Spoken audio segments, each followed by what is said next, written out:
கர்த்தருடைய நாமம் மகிமைப்படுவதாக. இந்த காலை ஆராதனைக்கு வந்திருக்கிற யாவரையும் இயேசு கிறிஸ்துவின் நாமத்தினாலே வாழ்த்தி வரவேற்கிறோம். கர்த்தர் நம்மை ஆசீர்வதிப்பாராக. கடந்த நாட்கள் எல்லாம் கண்மணி போல தேவன் நம்மை பாதுகாத்து நமக்கு நல்ல ஜீவன் சுகபலம் தந்து நம்முடைய தேவைகளை சந்தித்து இதுவரைக்கும் பராமரித்து வந்தபடினால நன்றியுள்ள இதயத்தோடு ஒரு விஷயம் தலைகளை தாழ்த்தி ஆண்டவரிடத்தில் ஒப்பு கொடுத்து நாம் ஜெபிப்போம். பரலோக பிதாவே, நன்றியோடு துதிக்கிறோம், ஸ்தோத்திரிக்கிறோம். தாஸ்வதிக்கப்பட்ட இந்த மனமகிழ்ச்சி நாளின் காலவெளிக்காய் ஸ்தோத்திரிக்கிறோம். கடந்த நாட்களில் நல்ல ஒரு வல்லவருமாய் இருந்து எங்களோடு பேசினீர், எங்களை நடத்தினீர், எங்களை போஷித்தீர், எங்கள் தேவைகளை சந்தித்தீர், பாதுகாத்தீர், பராமரித்தீர். நீ செய்த அற்புதங்களுக்காய் நன்றியோடு துதிக்கிறோம் ஐயா. எங்க வாழ்க்கையில ஒரு புதிய வாரத்தை, புதிய நாளை காண செய்தீரே, அதுக்காய் ஸ்தோத்திரம் ஐயா. இந்த காலவேளையில எங்களை தாழ்த்தி ஒப்புக் கொடுக்கிறோம். ஆண்டவரே, உடைய வார்த்தை எங்களுக்கு நேராய் வரட்டும். உடைய வார்த்தையின் அனுபவத்தை நாங்கள் அனுபவிக்க, உடைய வார்த்தையினுடைய அனுபவத்தை நாங்கள் ஆண்டவரை பெற்றுக்கொள்ள கத்திருக்கிற விஷயங்கப்பா. எங்களை விடுதலையாக்கும், விசுவாசிக்க, ஆண்டவரை அபியாசப்படுத்த, ஆண்டவரே ஸ்தோத்திரம், உடைய நாமத்தை மகிமைப்படுத்த கிருபை செய்யுங்க. எங்களை தாழ்த்தி ஒப்புக் கொடுக்கிறோம். கத்திருந்த காலவேளையில் தீர்க்க தரிசனமாய் எங்களோடு இடைபடுவீனாக. உடைய நல்ல நாம மகிமைப்படட்டும். துதிகன மகிமை எல்லாவற்றையும் நாங்கள் நமக்கு செலுத்துகிறோம்.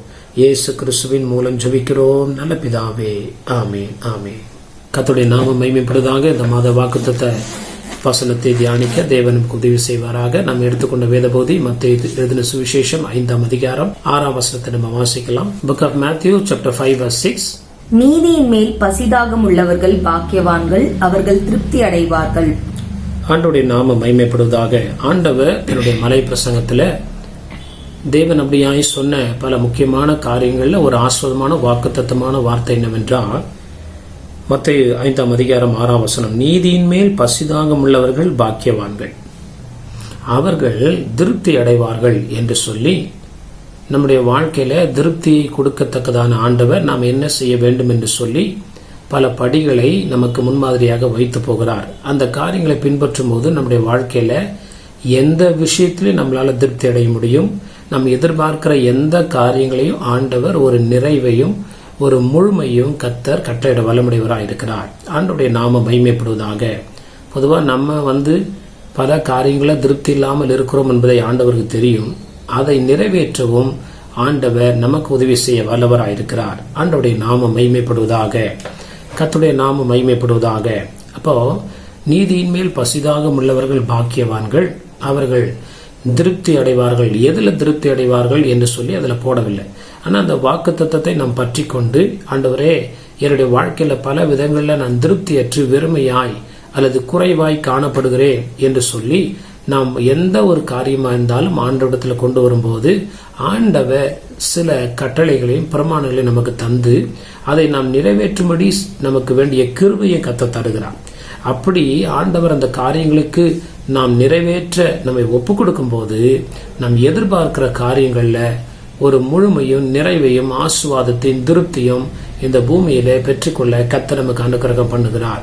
ஒரு சில வார்த்தைகளை நாம் வாசிப்போமாக.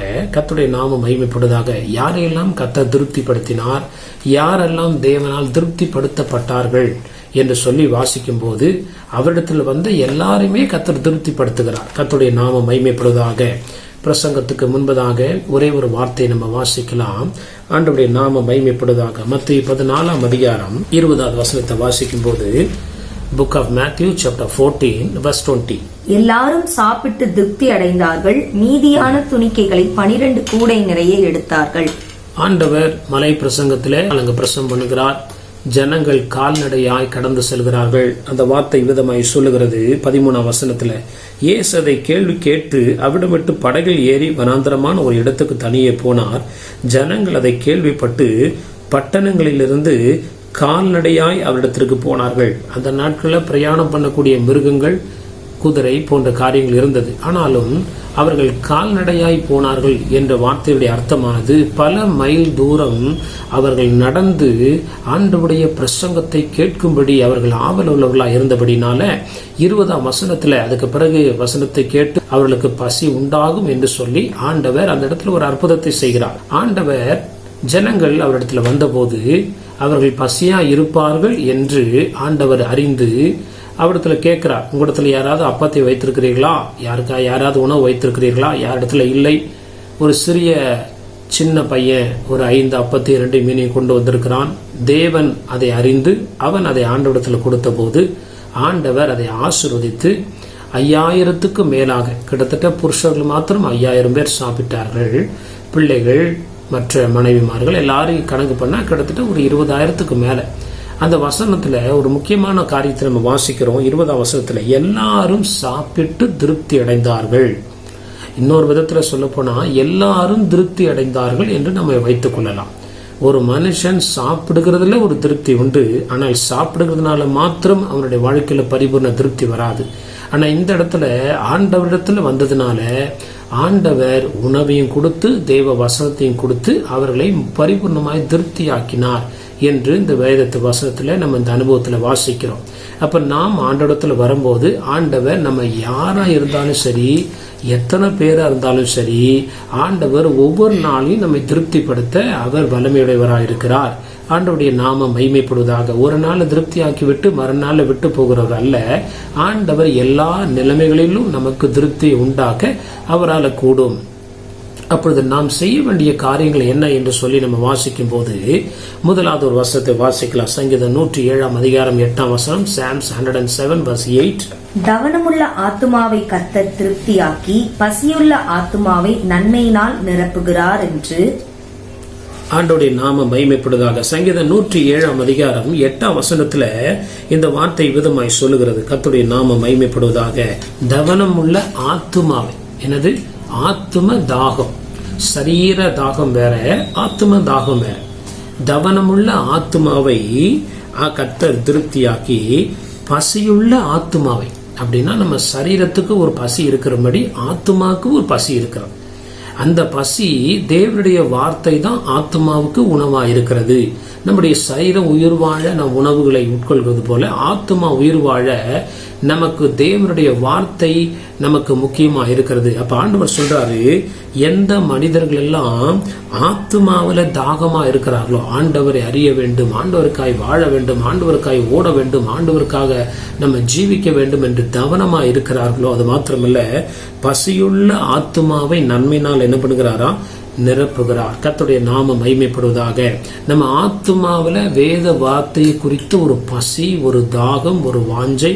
இன்னைக்கு எத்தனையோ இடங்கள்ல வேத வசனங்கள் போதிக்கப்படுகிறது, ஆனா அது நம்முடைய ஆத்மாவை, அநேகருடைய ஆத்மாவை திருப்திப்படுத்துறது இல்லை. கர்த்தருடைய வார்த்தை கர்த்தருடைய வல்லமையினால, கர்த்தருடைய தேவனுடைய மனுஷர்களிடத்திலிருந்து அல்லது தேவனிடத்திலிருந்து சரியாய் வரும்போது மாத்திரம்தான் நம்முடைய ஆத்மா திருப்தி ஆகிறது. அநேக கூட்டங்களை பார்த்தீங்கன்னா கதைகள், பலவிதமான காரியங்களை சொல்லி அந்த கூட்டங்கள் முடிந்துவிடும். அவங்க பார்க்கறதுக்கு அந்த கூட்டம் நடந்து முடிந்தது போல காணப்பட்டாலும் போன அநேகருக்கு ஒரு திருப்தி இல்லாத நிலைமை காணப்படுகிறது அந்த நாட்களில். ஆனா ஆண்டவர் இங்க சொல்லுகிறார், தவனமுள்ள ஆத்மாவை கர்த்தர் என்ன பண்ணுகிறாராம்? திருப்தி ஆக்குகிறார். எப்படி திருப்தி ஆக்குகிறார் என்று நம்ம பின்பதாக நம்ம வாசிக்க போறோம். இன்னொரு வசனத்தை நம்ம வாசிக்கலாம். அப்ப நம்ம ஆத்மாவில ஆண்டவர் குறித்த ஒரு தாகம். ஒருவேளை நம்ம குடும்பத்துல அநேக தேவைகள் சந்திக்கப்படாமல் இருக்கலாம், அநேக காரியங்களை நம்ம குறைவுற்றவர்களாய் காணப்பட்டாலும், ஆண்டவரே இந்த வாழ்க்கை ஆண்டவர் மனுஷனை உருவாக்கினது இந்த பூமியினால வாழணும் மட்டுமல்ல, இந்த பூமியோடு முடிந்து போகிற வாழ்க்கை அல்ல, இதற்கு பிறகு ஒரு பெரிய வாழ்க்கை இருக்கிறது. அந்த பரலோக ராஜ்யத்தை எப்படி பெற்றுக்கொள்ள வேண்டும், ரட்சிப்பை எப்படி பெற்றுக்கொள்ள வேண்டும், அபிஷேகத்தை எப்படி பெற்றுக்கொள்ள வேண்டும், எப்படி சாட்சியாய் காணப்பட வேண்டும், எப்படி கனி கொடுக்க வேண்டும் என்று சொல்கிற ஒரு வாஞ்சையும் தாகமும் நமக்கு உண்டா இருந்தால் அதையும் தேவன் நம்மை திருப்தியாக்க வல்லவராக இருக்கிறார். அதே நேரத்தில் பூமியில நமக்குரிய எந்த தேவைகள் என்பதை ஆண்டவர் அறிந்து அவற்றிலும் நம்மை திருப்திப்படுத்த வல்லவராக இருக்கிறார். கர்த்தருடைய நாமம் மகிமைப்படுவதாக. ஏசாயா 55:1-3 நம்ம வாசிக்கும் போது, book of Isaiah chapter 55 verse 1-3, ஏசாயா 55:1-3. ஓ தாகமா இருக்கிறவர்களே, நீங்கள் எல்லாரும் தண்ணீர்கள் அண்டைக்கு வாருங்கள். பணமில்லாதவர்களே, நீங்கள் வந்து வாங்கி சாப்பிடுங்கள். நீங்கள் வந்து பணமின்றி விலையுமின்றி திராட்சை ரசமும் பாலும் கொள்ளுங்கள். நீங்கள் அப்பமில்லாததற்காக பணத்தையும் திருப்தி செய்யாத பொருளுக்காக உங்கள் பிரயாசத்தையும் செலவழிப்பானேன். நீங்கள் எனக்கு கவனமாய் செவி கொடுத்து நலமானதை சாப்பிடுங்கள். அப்பொழுது உங்கள் ஆத்துமா கொழுப்பான பதார்த்தத்தினால் மகிழ்ச்சியாகும். அப்பொழுது உங்கள் ஆத்துமா கொழுப்பான பதார்த்தத்தினால் மகிழ்ச்சியா இருக்கும். கர்த்தருடைய நாமம். தாகமா இருக்கிறவர்களே, நீங்கள் எல்லாரும் தண்ணீர் அண்டைக்கு வாருங்கள். பணம் இல்லாதவர்களே, நீங்கள் வந்து வாங்கி சாப்பிடுங்கள். இது ஆண்டவர் எதை குறித்து சொல்கிறார் என்றால் அவருடைய வார்த்தையும் அவருடைய அபிஷேகத்தையும் குறித்து கர்த்தர் சொல்லுகிறார். ஏன்னா 2ஆம் வசனம் கீழ்ப்பதியில தெளிவாய் சொல்கிறது, உங்கள் ஆத்துமா கொழுப்பான பதார்த்தத்தினால் எப்படி இருக்குமா, உங்கள் சரீரம் என்று சொல்லவில்லை, உங்கள் ஆத்மா. 2ஆம் வசனத்துல பாருங்க, நீங்கள் எனக்கு கவனமாய் செவி கொடுத்து. அப்ப கர்த்தருடைய வார்த்தையை சரியா கேட்டு நடக்கும் போது ஆத்மாவை கர்த்தர் திருப்திப்படுத்துகிறார். ஆவி சோர்ந்து போயிருக்கும் போது ஆண்டவர் அபிஷேகத்தை தந்து நம்முடைய வாழ்க்கையில ஒரு பலனையும் திருப்தியும் மன நிறைவையும் மகிழ்ச்சியும் கர்த்தர் நமக்கு கட்டளையிடுகிறார். 3ஆம் வசனத்துல இன்னும் தெளிவாய் சொல்லுகிறது, உங்கள் செவியை சாய்த்து என்னிடத்தில் கேளுங்கள், அப்பொழுது உங்கள் ஆத்மா பிழைக்கும். என்ன பண்ணுமா, உங்கள் ஆத்மா பிழைக்கும். எப்படி பிழைக்குமா, 3ஆம் வசனம் கீழே சொல்லுகிறது, தாவீதுக்கு அருளின நிச்சயமான கிருபைகளை உங்களுக்கு நித்திய உடன்படிக்கையாக ஏற்படுத்துவேன். ஆண்டவருடைய கிருபை நம்முடைய வாழ்க்கையில் அதிகமாய் நம்ம பெற்றுக்கொள்ளும் போது ஆண்டவர் நம்முடைய ஆவிக்குரிய வாழ்க்கையில முதலாவது தேவைகளை சந்திக்கிறார். அப்படி சந்திக்கும் போது அந்த கிருபைகளை கொண்டு நம்முடைய சரீர காரியத்திலையும் நம்முடைய எல்லா விதமான தேவைகளை பூர்த்தி செய்ய கர்த்தர் நமக்கு உதவி செய்ய வல்லவராக இருக்கிறார். ஆண்டவருடைய நாமம் மகிமைப்படுவதாக. அப்போ நம்ம வாசிச்சோம், ஆண்டவருடைய நாமம் மகிமைப்படுவதாக. தவனமுள்ள ஆத்மாவை கர்த்தர் திருப்தியாக்கி பசியுள்ள ஆத்மாவை நன்மையினால நிரப்புகிறார். இதெல்லாம் ஆத்மா சம்பந்த பத்தி சொல்லப்படுகிறது. நம்முடைய மனது, நம்முடைய இருதயம் ஆண்டவருக்காக இயங்கும் போது மானானது நீரோடைகளை வாஞ்சித்து கதறுவது போல என் ஆத்மா உமக்காய் வாஞ்சித்து கதறுகிறது என்று தாவீது சொல்கிறார். அப்ப ஆண்டவருடைய காரியங்கள நமக்கு ஒரு வாஞ்சையும் தாகமும் காணப்படும் போது உலக காரியங்கள்ல கர்த்தர் ஒரு திருப்தியை முற்றிலுமாய் கர்த்தர் உண்டாக்க வல்லமையுடையவராய் இருக்கிறார். ஆண்டவருடைய நாமம் மகிமைப்படுவதாக. நமக்கு அப்படிப்பட்ட ஒரு வாஞ்சை வேணும். ஆண்டவரே, தாவீது வேதத்தில் உள்ள பழையப்பாட்டு பரிசுத்தவான்களைப் போல நாங்களும் ஜீவிக்கணும், சாட்சியா இருக்கணும், கனி கொடுக்கணும் என்ற ஒரு ஆவல் நமக்குள்ள இருக்கும்போது உலக காரியங்களை ஆண்டவர் ஒரு நிறைவை உண்டாக்குகிறார். இன்னொரு வசனத்தை நம்ம வாசிக்கும் போது யோவான் 7ஆம் அதிகாரம் 37ஆம் வசனம் 39ஆம் வசனம், Gospel according to John chapter 7 verse 37 and 39. பண்டிகையின் கடைசி நாளாகிய பிரதான நாளிலே இயேசு நின்று சத்தமிட்டு, ஒருவன் தாகமாயிருந்தால் என்னிடத்தில் வந்து பானம் பண்ண கடவன். தம்மை விசுவாசிக்கிறவர்கள் அடைய போகிற ஆவியை குறித்து இப்படி சொன்னார். இயேசு இன்னும் மகிமைப்படாதிருந்தபடியினால் பரிசுத்த ஆவி இன்னும் அருளப்படவில்லை.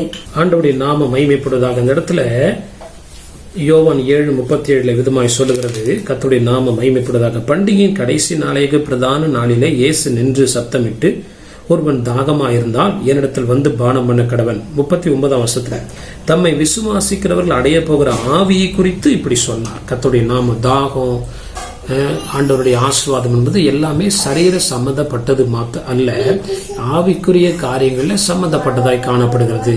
நம்ம அப்படிப்பட்ட காரியங்களை நம்ம அறிந்து அதற்கு நம்ம வாஞ்சிக்கும் போது ஆண்டவர் நம்முடைய சரீர தேவைகளை பரிபூர்ணமாய் திருப்தியாக்கி மீதியா இருக்க பண்ணுகிறார். அதனால்தான் மத்தேயு 6:33 சொல்லுகிறது, முதலாவது தேவனுடைய ராஜ்யத்தையும் அவருடைய நீதியும் தேடுங்கள், அப்பொழுது இவைகளெல்லாம் உங்களுக்கு என்ன பண்ணப்படுமா, கூட கொடுக்கப்படும். அப்படின்னா நீங்க திருப்தி ஆவீர்கள், அந்த காரியங்களோட வாழ்க்கையில் ஆசீர்வாதங்கள் மீந்திருக்கும். நீங்கள் மற்றவருக்கு உதவி செய்யக்கூடிய விதத்துல கர்த்தர் நம்மை உயர்த்த வல்லவராய் இருக்கிறார். கர்த்தருடைய நாமம் மகிமைப்படுவதாக. ஆண்டவருடைய நாமம் முதலாவது ஆவிக்குரிய காரியங்கள்ல ஒரு தாகமும் வாஞ்சையும் நமக்கு காணப்பட வேண்டும். அது எந்த நிலைமைக்கு நம்மை கொண்டு போகிறது என்றால் இன்னொரு வருஷத்தை நம்ம வாசிக்கலாம். ஆண்டவருடைய நாமம் மகிமைப்படுவதாக. சங்கீதத்தின் புஸ்தகம் 65ஆம் அதிகாரம் 4ஆம் வசனத்தை வாசிக்கும் போது book of Psalms chapter 65 verse 4, உம்முடைய பிரகாரங்களில் வாசமாயிருக்கும்படி நீ தெரிந்து கொண்டு சேர்த்து கொள்ளுகிறவன் பாக்கியவான். உம்முடைய பரிசுத்த ஆலயமாகிய உமது வீட்டின் நன்மையால் திருப்தியாகும். ஆண்டவருடைய நாம மகிமைப்படுவதாக. இரண்டாவது, ஆண்டவர் யாரை திருப்திப்படுத்துகிறார் என்று சொன்னால் சங்கீதம் 65:4 உம்முடைய பிரகாரங்களில் வாசமா இருக்கும்படி நீர் தெரிந்து கொண்டு சேர்த்துக் கொள்கிறவன் பாக்கியவான். உம்முடைய பரிசுத்த ஆலயமாகி உம்முடைய வீட்டின் நன்மையினால் என்ன பண்ணுவோமா, திருப்தியாகும். முதல்ல ஒரு வாஞ்சை நமக்குள்ள வரும்போது கர்த்தர் நம்ம என்ன பண்றாரா, நம்ம அந்த வாஞ்சையினால நிரப்புகிறார். அந்த வாஞ்சை எங்க நம்மளை கொண்டு வருகிறது, அவருடைய ஆலயத்தை தரிசிக்க வேண்டும். ஆலயத்துக்கு நம்ம எதுக்கு வருகிறோம்னா கர்த்தரை துதிக்கும்படியாய் வருகிறோம். அவரை துதிக்கிறவர்கள் திருப்தி அடைவார்கள். அப்ப ஆலயத்துல வந்து வீட்டுல துதிக்கிறோம், ஆன்லைன்ல துதிக்கிறோம், குரூப் மீட்டிங்ல துதிக்கிறோம், பல விதமான குரூப்ல சேர்ந்து நம்ம ஆண்டவர் என்ன பண்றோம், துதிக்கிறோம், நல்லது. ஆனா நம்முடைய ஆலயத்துக்குள்ள வந்து துதிக்கிறதை ஆண்டவர் அதிகமாய் விரும்புகிறார். அப்படி துதிக்கிறவர்களை தேவன் நிச்சயமாய் கைவிடுகிறதில்லை. ஆண்டவருடைய நாமம் மகிமைப்படுவதாக, கர்த்தருடைய நாமம் மகிமைப்படுவதாக. ஆலயத்தினுடைய மேன்மை குறித்து இன்னொரு வசனத்தை நம்ம வாசிக்கும் போது சங்கீதம் 84 2ஆம் வசனம் 10ஆம் வசனத்தை Book of Psalms chapter 84 verse 2 and 10 அதுல இன்னும் தெளிவாய் சொல்லுகிறது. நமக்குள்ள இருக்கிற வாஞ்சை உண்மையான வாஞ்சையா இருக்கும் என்றால் ஆவியானவர் அந்த வாஞ்சை நமக்கு தந்து ஆலயத்துக்கு நம்மை கொண்டு வந்து என்னுடைய ஜெப வீட்டிலே மகிழ பண்ணுவேன் என்று கர்த்தர் சொல்லுகிறார். ஆலயத்தின் நன்மையினால திருப்தி ஆவோம் என்று வேதம் சொல்லுகிறது. அந்த வசனத்தை வாசிக்கலாம். Psalms 84 verse 2 and 10. என் ஆத்துமா கர்த்தருடைய ஆலய பிரகாரங்களின் மேல் வாஞ்சையும் தவனமுமாய் இருக்கிறது. என் இருதயமும் என் மாமிசமும் ஜீவனுள்ள தேவனை நோக்கி கம்பீர சத்தமிடுகிறது. 1000 நாளை பார்க்கிலும் உமது பிரகாரங்களில் செல்லும் ஒரே நாள் நல்லது. ஆகாமிய கூடாரங்களில் வாசமாய் இருப்பதை பார்க்கிலும் என் தேவனுடைய ஆலயத்தின் வாசற்படியில் காத்திருப்பதையே தெரிந்து கொள்ளுவேன். இந்த சங்கீதக்காரன் தேவன் மேல இருக்கிற வாஞ்சை எப்படி வெளிப்படுத்துகிறார் பாருங்க. கர்த்தருடைய நாமம் நமக்கு அந்த ஆத்மாவில தவனம் இருக்கிறவங்க, இந்த வாஞ்சையா இருக்கிறவங்க ஆலயத்தை தரிசிக்க அவர்கள் முற்படுவார்கள். ஆலயத்துக்கு வரும்போது தேவன் அவர்களை திருப்தியாக்குகிறார். 84ஆம் சங்கீதம் 2ஆம் வசனம். என் ஆத்மா கர்த்தருடைய ஆலய பிரகாரங்களின் மேல் வாஞ்சையும் தவனமுமா இருக்கிறது. என் இருதயமும் என் மாம்சமும் ஜீவனுள்ள தேவனை நோக்கி என்ன பண்ணுகிறதா? கம்பீர சத்தம். அப்போ இருதயத்தில் உள்ள வாஞ்சை சரீரத்தில் ஆட்டோமேட்டிக்கா என்ன பண்ணணும்? கிரியை செய்யணும். ஆட்டோமேட்டிக்கா அந்த கை காலு சரீரம் எல்லாம் தேவனுடைய ஆலயத்துக்கு போறதுக்குள்ள ஒரு வாஞ்சை, ஒரு துடிப்பு, ஒரு தாகம், ஆலயத்தை விட்டுடக்கூடாது, கூட்டத்தை விட்டுடக்கூடாதுன்னு சொல்லி அப்படிப்பட்ட ஒரு வாஞ்சை உள்ளவர்களை ஆண்டவர் என்ன பண்றாரா? நிச்சயமாய் திருப்தியாக்க உண்மையுள்ளவராயிருக்கிறார். 10ஆம் வசனம் சொல்லுகிறது. 1000 நாளை பார்க்கிலும் உமது பிரகாரங்களில் செல்லும் ஒரே நாள் என்ன பண்ணதான் நல்லது. இந்த பூமியில நம்ம என்னதான் ஒரு நல்ல வாழ்க்கை 6 நாள் வாழ்ந்தாலும் அந்த ஒரு நாள் ஆலயத்துக்கு போறதுல இருக்கிற மகிமை இந்த பூமியில கிடையாது. ஆகாமிய கூடாரங்களில் வாசமா இருப்பதை பார்க்கலும் தேவனுடைய ஆலயத்தின் வாசற்படியில் காத்திருப்பதையே நான் தெரிந்து கொள்வேன். முதலாவது ஆண்டவர் வாஞ்சை உள்ளவர்களை என்ன பண்றாராம்? திருப்தியாக்குகிறார். அந்த வாஞ்சையானது அவர்களை ஆலயத்துக்கு கொண்டு வருகிற நிலைமையில காணப்படுகிறதை நமக்கு வாசிக்கிறோம். நிறைய பேர் வாஞ்சையா இருப்பாங்க, ஆனா கூட்டத்தை தவற விடுவார்கள். அது வாஞ்சையினுடைய சரியான அளவு கிடையாது. உண்மையாய் வாஞ்சையா இருக்கிறவங்க என்ன பண்ணுவாங்கன்னா, வேதம் சொல்ல அவங்க கால்நடையாய் கத்தடத்துல வந்தாங்க. பல மைல், பல கிலோமீட்டர் நடந்து. சூழ்நிலையோ அந்த போக்குவரத்தையாவது முக்கியம் கிடையாது. நமக்குள்ள வாஞ்சை தாக இருந்தா நிச்சயமாய் நம்முடைய சரீரம் ஒத்துழைக்கும். கர்த்தர் கிருபை செய்வார். நம்முடைய தேவனுடைய ஆலயத்தை நம்ம தேடி வருகிறவர்களாய் காணப்படுவோம். அப்படி வரும்போது நம்ம வெறுமையாய் திரும்பி போவதில்லை. தேவனுடைய வீட்டின் நன்மையினாலே கர்த்தர் நம்மை திருப்தியாக்குகிறார். இன்னொரு வசனத்தை நம்ம வாசிக்கும் போது சங்கீதம் 63 2ஆம் வசனம் 5ஆம் வசனம் Psalm 63 verse 2 and 5 இன்னும் தெளிவாய் சொல்லுகிறது. தேவனுடைய ஆலயத்தினால் வருகிற அந்த ஆசீர்வாதம். நம்முடைய வாழ்க்கையில வாஞ்சை இருக்குன்னு சொல்றவங்க ஆலயத்தை விட மாட்டாங்க, கூட்டங்களை விட மாட்டாங்க. தேவனை ஆராதிக்கிறதுல முன்பதாக வரும்போது கர்த்தர்களை கண்ணோக்கி பார்க்கிறார். அந்த வசனத்தை வாசிக்கலாம். சங்கீதம் 63 2ஆம் வசனம் 5ஆம் வசனம். இப்படியே பரிசுத்த ஸ்தலத்தில் உம்மை பார்க்க ஆசையாயிருந்து உமது வல்லமையையும் உமது மகிமையையும் கண்டேன். நினத்தையும் கொழுப்பையும் உண்டது போல என் ஆத்துமா திருப்தியாகும். என் வாய் ஆனந்த களிப்புள்ள உதடுகளால் உம்மை போற்றும். இப்படியே பரிசுத்த ஸ்தலத்தில் உம்மை பார்க்க ஆசையா இருந்து உமது வல்லமையும் உமது மகிமையை நான் என்ன பண்ண கண்டேன். இங்க ஆலயத்தை அங்க குறிப்பிடுகிறத வாசிக்கிறோம். ஆண்டவருடைய நாமம் மகிமைப்படுவதாக. 5ஆம் வசனத்தில் நினத்தையும் கொழுப்பையும் உண்டது போல என் ஆத்மா திருப்தியாகும். என் வாய் ஆனந்த களிப்புள்ள உதடுகளால் உம்மை என்ன பண்ணுமா? போற்றும். அப்ப 2வது ஆண்டவர் ஆலயத்தை தேடி நாடி ஓடி வருகிற ஜனங்களை ஆண்டவர் நிச்சயமாய் அவருடைய வாஞ்சைக்கு ஏற்றதுவாறு ஆண்டவருடைய வாழ்க்கையில கிரியை செய்து முதலாவது ஆவிக்குரிய நன்மைகளால நிரப்புகிறார். 2வது உலக பொருளாதார சரீர நன்மைகளால நம்முடைய வாய் என்ன பண்றாரா? திருப்தி ஆக்குகிறார். கர்த்தருடைய நாமம் மகிமைப்படுவதாக. 3வது ஆண்டவரை யாரை திருப்திப்படுத்துகிறார் என்றால் அந்த வசனத்தை நம்ம வாசிக்கலாம். லூக்கா 6ஆம் அதிகாரம் 21ஆம் வசனத்தை வாசிக்கும் போது Book of Luke chapter 6 verse 21.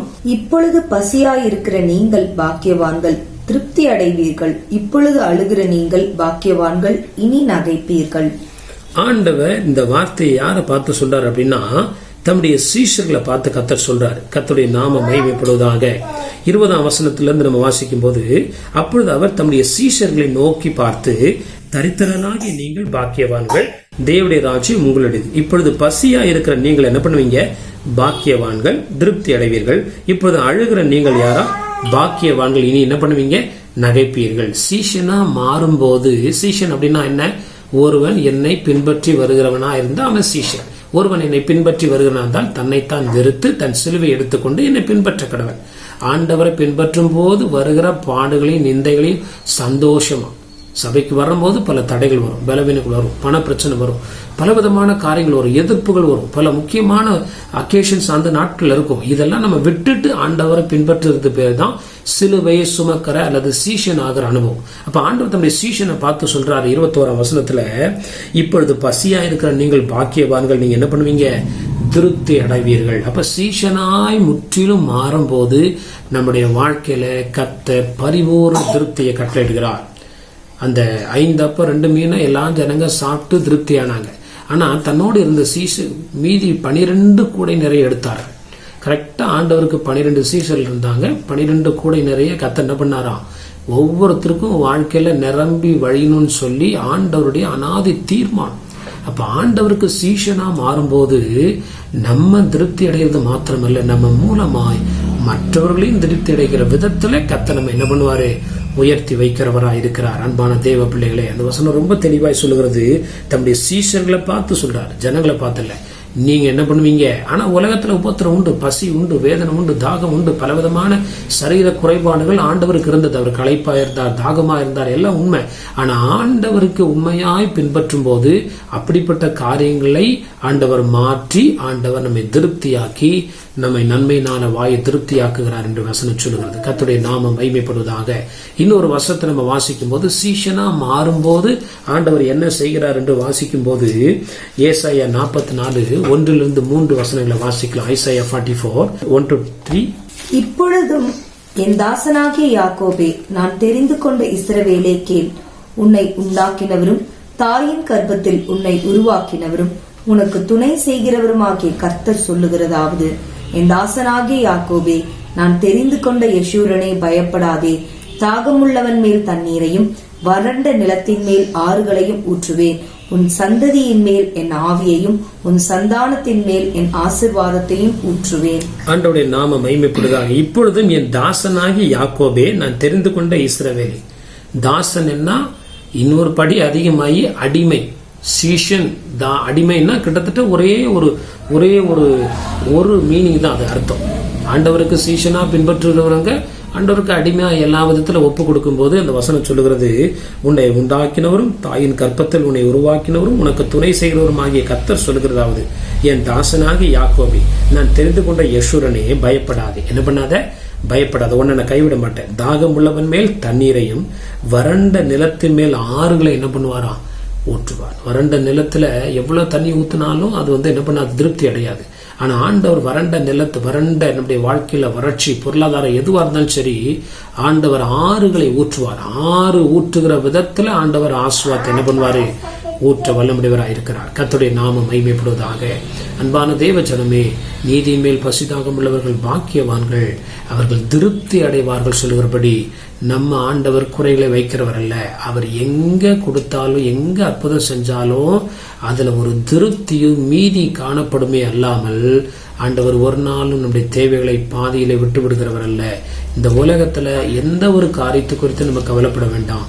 ஆவிக்குரிய காரியங்கள்ல ஒரு தாகமும் வாஞ்சையும் தவனமும், ஆலயத்தை குறித்த ஒரு வாஞ்சை நமக்குள்ள காணப்பட்டு, ஆலயத்துக்கு எதுக்கு கர்த்தரை கொண்டு வர்றாருன்னா கர்த்தரை துதிக்கிறதுக்கு.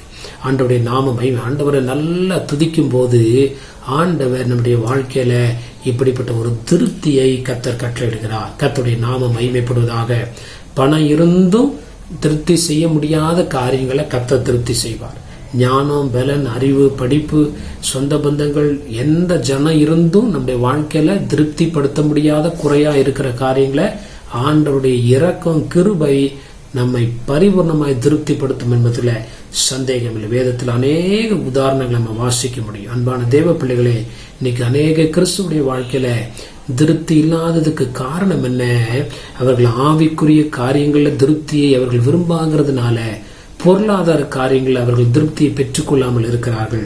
ஆவிக்குரிய காரியங்களை நான் நிரம்பி வழியணும்னு சொல்லி ஒரு ஆவல் நமக்குள்ள காணப்படும் போது பொருளாதார உலகத்துடைய காரியங்களை ஆண்டவர் திருப்தியும் பரிபூர்ணத்தையும் நிறைவையும் ஆண்டவர் நமக்கு சமாதானத்தை கட்டளையிட வல்லவராக இருக்கிறார். இந்த வார்த்தைகளை கொண்டு கர்த்தர் நம்மை ஆஸ்வதிப்பாராக. கண்களை மூடி நம்ம ஜெபிப்போம். பரலோக பிதாவே, இந்த ஆஸ்வதிக்கப்பட்ட காலவளைக்காக ஜெபிக்கிறோம். எங்களோடு பேசின வார்த்தையின்படி நாங்கள் அமர்ந்து ஆண்டவருடைய பாதத்துல தரித்திருந்து எங்களுடைய வாழ்க்கையில திருப்தி இல்லாத காரணங்கள் என்ன என்று ஆராய்ந்து ஆவிக்குரிய காரியங்களை சரி செய்து கொள்ள கர்த்தர் கிருபை செய்வீராக. உம்முடைய நல்ல நாம மகிமைப்படட்டும் ஐயா. கர்த்தரை திருப்திப்படுத்தும் போது நீர் எங்களை திருப்திப்படுத்துகிறீர் ஐயா. திருப்திப்படுத்துகிறவர்கள் திருப்திப்படுத்தப்படுவார்கள். ஆண்டவருடைய காரியங்களை ஆண்டவரை நாங்கள் திருப்தி செய்கிறவர்களாய் காணப்பட உலகத்தையோ ஆண்டவரை நண்பர்களையோ இனஜன பந்துக்களையோ மக்களையோ அல்ல, தேவனை திருப்திப்படுத்துகிறவர்களாய் நாங்கள் காணப்பட கர்த்தர் எங்களுக்கு உதவி செய்ய வேண்டுமாய் நாங்கள் ஜெபிக்கிறோம். துதி கன மகிமை எல்லாவற்றையும் நாங்கள் நமக்கு செலுத்துகிறோம். இயேசு கிறிஸ்துவின் மூலம் ஜெபிக்கிறோம் நல்ல பிதாவே, ஆமென், ஆமென். என் ஆத்மாவே கர்த்தரை ஸ்தோத்ரி, என் உள்ளமே பரிசுத்த நாமத்தை ஸ்தோத்ரி. என் ஆத்மாவே கர்த்தரை ஸ்தோத்ரி, கர்த்தர் செய்த சகல உபகாரங்களையும் மறவாதே. ஆமென், ஆமென். நம்முடைய கர்த்தராகிய இயேசு கிறிஸ்துவின் கிருபையும் பிதாவாகிய தேவனுடைய அன்பும் பரிசுத்த ஆவியானவருடைய அருள்மைக்கும் சமாதானம் சந்தோஷமும் இன்றும் என்றும் அனைவரோடும் நம்மோடும் நம்முடைய குடும்பங்களோடும் நம்முடைய ஊழியங்களோடும் கர்த்தருடைய வருகை விருது நிலைத்திருப்பதாக. ஆமென், ஆமென். ஹல்லேலூயா, ஹல்லேலூயா, ஹல்லேலூயா. கர்த்தர் நம்மை ஆசீர்வதிப்பாராக. ஆண்டவருடைய நாமம் மகிமைப்படுவதாக. எங்களுக்காக இந்த ஊழியங்களுக்காய் தொடர்ந்து ஜெபித்துக் கொள்ளுங்கள். நாங்கள் உங்களுக்காய் தொடர்ந்து ஜெபிக்கிறோம். இந்த ஊழியங்களுக்காய் உதவி செய்கிற, தாங்குகிற, கொடுக்கிற, ஜெபிக்கிற, உழைக்கிற ஒவ்வொருவருக்கும் எங்களுடைய நன்றியும் வாழ்த்துக்களையும் தெரிவித்துக் கொள்கிறோம். கர்த்தருடைய நாமம் மகிமைப்படுவதாக. எங்களுடைய சபையானது பெங்களூர் பட்டத்தில் உள்ள லிங்கராஜபுரம் என்ற பகுதியில ஹென்னூர் மெயின் ரோட்டில் உள்ள SBI பேங்குக்கு முன்பதாக உள்ள ஷோபா ஸ்டோருடைய முதல் மாடியிலே காணப்படுகிறது. முதல் ஆராதனை காலை 7 மணி முதல் 8:30 மணி வரை உள்ளது. பின்பு 9 மணி முதல் 10 மணி வரை youth meeting, Sunday class, adult class போன்ற ஊழியங்கள் இருக்கிறது. 10 மணி முதல் 11:30 மணி வரை இரண்டாவது ஆராதனை இருக்கிறது. வார நாட்கள்ல செவ்வாய்க்கிழமை பைபிள் ஸ்டடி இருக்கிறது. மாலை 7 மணி முதல் 8 மணி வரை முடிந்தவர்கள் கலந்து கொண்டு கர்த்தருடைய ஆசீர்வாதத்தை பெற்றுக் கொள்ளுங்கள். அதே போல சனிக்கிழமை காலை 10 to 12 மணி வரை உபவாச கூட்டம் இருக்கிறது. நீங்கள் உபவாச கூட்டத்துக்கு வருவீர்கள் என்றால் நிச்சயமாய் நாம் சேர்ந்து ஜெபிப்போம். நீங்கள் எந்த ஆலயத்துக்கும் செல்லவில்லை என்றால் நீங்கள் தயவு செய்து இங்கே வந்து எங்களோட கலந்து கொண்டு கர்த்தருடைய ஆசீர்வாதங்களை பெற்றுக்கொள்ள முடியாய் இயேசு கிறிஸ்துவின் நாமத்தினால் உங்களை அன்பாய் அழைக்கிறோம். ஆண்டவருடைய நாமம் மகிமைப்படுவதாக. இந்த சேனலை சப்ஸ்கிரைப் செய்யாதவர்கள் சப்ஸ்கிரைப் செய்து கொள்ளுங்கள். கமெண்ட் பகுதியிலே கர்த்தர் உங்களோடு பேசின வார்த்தை இருக்கும் என்றால் அதை கமெண்ட் பகுதியிலே நீங்கள் வெளிப்படுத்துங்கள். அது மாத்திரமல்ல, தேவனுடைய வார்த்தையை நீங்கள் உங்களுடைய நண்பர்களுக்கும் மற்றவர்களுக்கும் ஷேர் செய்யும் போது கர்த்தர் நிச்சயமாய் உங்களை ஆஸ்வதிப்பார். ஆண்டவருடைய நாமம் மகிமைப்படுவதாக. அவசர ஜெப தேவைகளுக்கு எங்களுடைய போன் நம்பர் கொடுக்கப்பட்டிருக்கிறது. அப்படியா நீங்கள் போன் செய்வீர்கள் என்றால் நாங்கள் உங்களுக்காக எப்பொழுதும் ஜெபிக்க ஆயத்தமாயிருக்கிறோம். கர்த்தர் தாமே நம்மை ஆஸ்வதிப்பாராக. ஆமென், ஆமென்.